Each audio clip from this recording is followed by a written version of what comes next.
નમસ્કાર દર્શક મિત્રો, હું છું રિપોર્ટર યાસીન બાબોર અને આપ જોઈ રહ્યા છો ફતેપુરા લાઈવ। આજના મહત્વના સમાચારની વાત કરીએ તો જાલોદ ખાતે મુસ્લિમ સમાજનો 2 દિવસીય સમૂહ લગ્ન કાર્યક્રમ યોજાયો।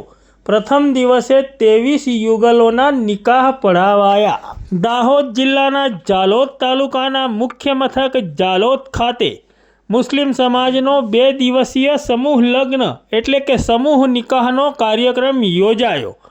તારીખ 16 નવેમ્બરના રોજ અને તારીખ 17 નવેમ્બરના રોજ એમ 2 દિવસ આ સમૂહ લગ્ન એટલે કે સમૂહ નિકાહનો કાર્યક્રમ યોજાશે। આજે તારીખ 16 નવેમ્બર 2024ના રોજ આ સમૂહ નિકાહના પ્રથમ દિવસે મુસ્લિમ સમાજના 23 યુગલોના નિકાહ પઢાવાયા હતા।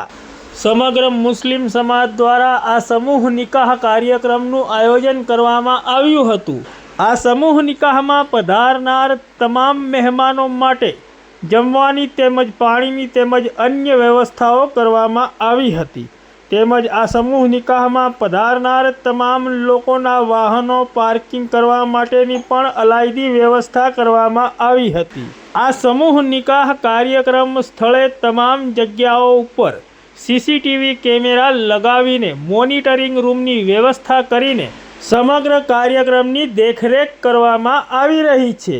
આ સમૂહ નિકાહ કાર્યક્રમમાં દાહોદ જિલ્લાના દાહોદ, જાલોદ, સંજેલી, મોરા, કુવાઝેર, સુખસર, ફતેપુરા તેમજ રાજસ્થાન રાજ્યના સલ્લોપાટ, ગાંગરતળાય, સજ્જનગઢ અને કલિંજરા સહિત વિવિધ ગામોના મુસ્લિમ સમાજના અગ્રણીઓ, આગેવાનો, વડીલો, યુવાનો તેમજ મોટી સંખ્યામાં ભાઈઓ અને બહેનો ઉપસ્થિત રહ્યા હતા।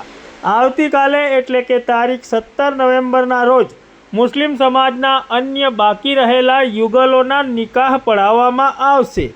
આમ જાલોદ ખાતે મુસ્લિમ સમાજનો 2 દિવસીય સમૂહ લગ્ન એટલે કે સમૂહ નિકાહનો કાર્યક્રમ યોજાયો। પ્રથમ દિવસે 23 યુગલોના નિકાહ પઢાવાયા।